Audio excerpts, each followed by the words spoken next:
শেরপুরের শ্রীবর্দী উপজেলার বিস্তীর্ণ গারো পাহাড়ের উঁচু নিচু ঢালুর দিকে তাকালে নজর কাড়বে প্রকৃতিপ্রেমীদের। সবুজে ঘেরা সেই ঢালের জমিতে এখন কাসাভা ও শিমুল আলুর বাগান। দিন দিন এ চাষের জনপ্রিয়তা বাড়ছে, সেই সাথে বছরে ভালো আয় করছেন স্থানীয় কৃষকেরা। শিমুল আলুতে আমরা অনেক লাভবান। এখন সময় আছে, এই যে উড়াইতাছি, কিছু উড়াইছি, কিছু বিক্রি করছি, অল্প খরচে লাভবান বেশি। আমরা এই যে যেমন শিমুল আলু আছে, এই আলু করে আমরা আপনার দিন যাপন করি। আর এই আলুতে অনেক লাভ, অল্প খরচে আপনার অনেক টাকা ইনকাম আসে। এই এলাকা আপনার প্রচুর আলু হয়, মানে বুঝছে না, জায়গার মধ্যে খুব সুন্দর আলু হয়। আমরা কিন্তু এই শিমলা আলুর চাষটাই পছন্দ করি বা এবং করি। স্থানীয় অর্থনীতিতে ভূমিকা রাখা এই আলু ছড়িয়ে যাচ্ছে জেলা শহর পর্যন্ত।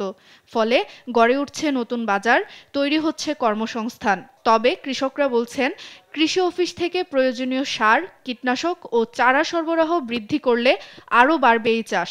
আমাদের এই পাহাড় অঞ্চল মনে করেন পটাশিয়ামের মানে প্রচুর পরিমাণে অভাব থাকে। ডিএপি পটাশ এগুলো যদি মনে করেন কৃষি অফিস থেকে যদি পাওয়া যায়, তাহলে তো অবশ্যই মাটির গুণাগুণ ভালো হবে, এমনকি মানে ফসলও ভালো হবে।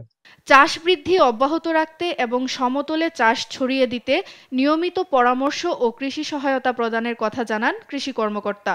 কাসাবাদ একটি অত্যন্ত পুষ্টিকর খাবার এবং এটা শ্রীবর্দী উপজেলার বাইরেও অন্যান্য উপজেলা, পার্শ্ববর্তী উপজেলা বকশীগঞ্জ এবং ঝিনাইগাতি, শেরপুর সদর ছাড়াও দেশের বিভিন্ন জায়গায় এটা নিয়মিত যাচ্ছে এবং আমাদের পক্ষ থেকে কৃষকদেরকে সর্বনিয়ত আমরা পরামর্শ প্রদান করে যাচ্ছি। কাসাভা চাষ গারো পাহাড়ের মানুষের জীবনে এনেছে নতুন সম্ভাবনা।